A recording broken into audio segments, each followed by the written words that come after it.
Hey everybody, it's Jason Blaha here, and today I want to chat with you guys a little bit about bigger exercises and overuse. And when I make these statements, again, people assume that I don't program or use or endorse smaller exercises, and I want to be clear that that's not the case. It's just that I am generally of the opinion, and keeping in mind, I am in my mid 40s, all right, competing at the world level in powerlifting, putting up pretty big weights at an age when most people are broken and beat up. And so a big part of what I promote is longevity under the barbell. And just because someone that has been training 5 or 10 years, with minimal injuries doesn't mean that what they're doing is going to work for longevity in the long term.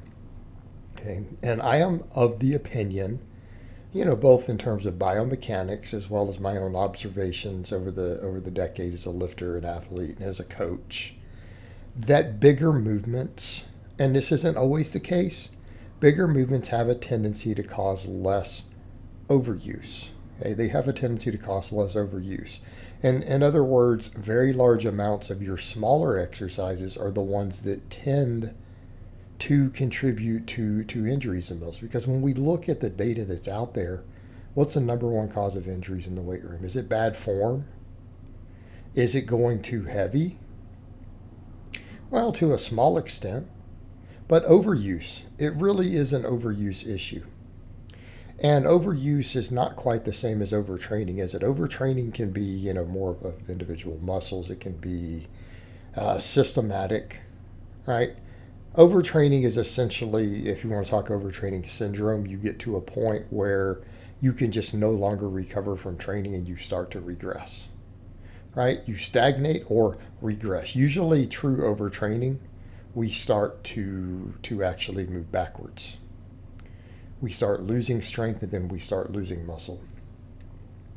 Other definitions of overtraining would just be under recovery. In other words, you're exceeding your recoverable volume, which just means you'll start to see more and more diminished returns in terms of your muscle growth and strength gains. You'll get less by doing too much. Okay. But when it comes to actually getting hurt, it tends to be overuse. And overuse is not always necessarily at the muscular level. It's oftentimes at the connective tissue level. In other words, you have worked a tendon excessively at an unfavorable angle that's putting too much stress on it. Now, hypothetically, it doesn't have to be an unfavorable angle. We could all reach a point where it becomes, excessive even at a relatively safe angle. But you've got to do a lot of work to do that. But when we start talking overuse, we're talking tendons in your biceps, for example. Tendons in your biceps.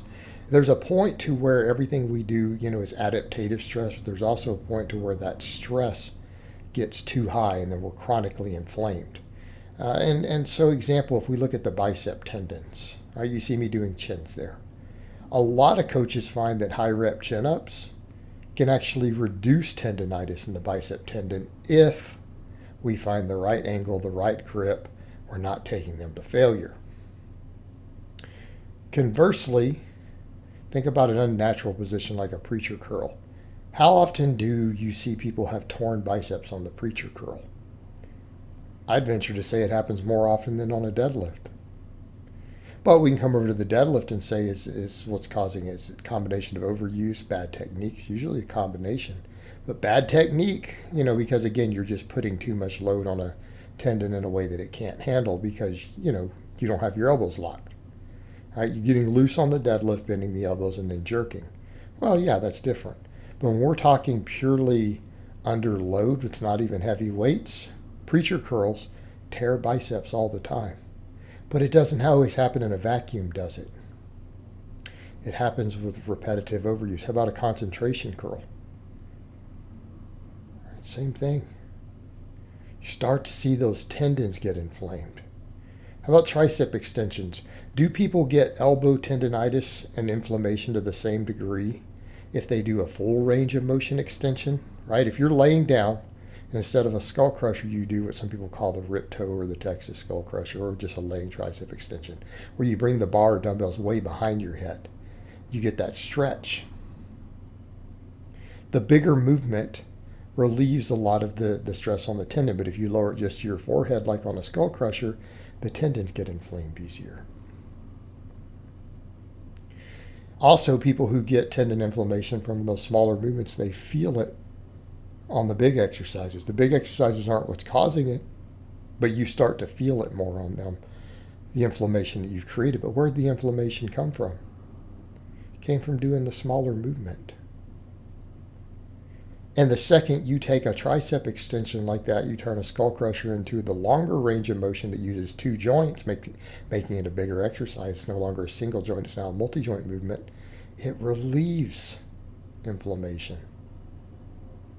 How many guys out there get knee tendon inflammation from doing lots of leg extensions? It's rarer with squats. If it happens with squats, it usually causes it. A lot of forward slide of the knee, too much volume with a forward slide of the knee. But we're using less muscles, aren't we? A wider stance squat where we push back more involves more muscle, and it puts less stress on that tendon. So do you see where I'm going with a lot of this? That a lot of times the exercises that are causing the most tendon inflammation and pain are the ones that use less muscle. They're smaller versions. A smaller version of the squat, a smaller version of the tricep extension, so on and so forth. And if we shift our work in the direction of spreading the work across more muscles and more joints, we get less localized tendon inflammation. And I'm not saying it can't contribute or happen, it's just reduced.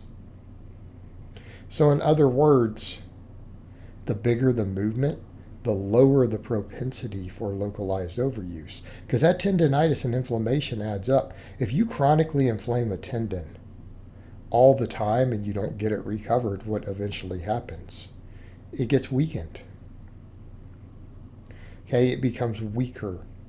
And then sometimes when you put it under an extreme load, and that could be just a preacher curl going too deep on a 10 rep set. It could be a deadlift.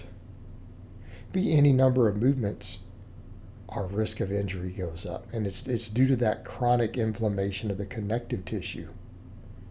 So a lot of it has to do with connective tissue health. Okay, bigger movements tend to keep tendons a little healthier. And if our tendons are a little healthier, they're less likely to snap. Okay, so this is what's going on with overuse. And again, pointing out you can do the same things with the bigger movements if you do too much work. It just takes more to get there. They're generally safer. All right, guys, but that's really all I have to say on that today. I hope it's been informative, and I will talk to you guys next time.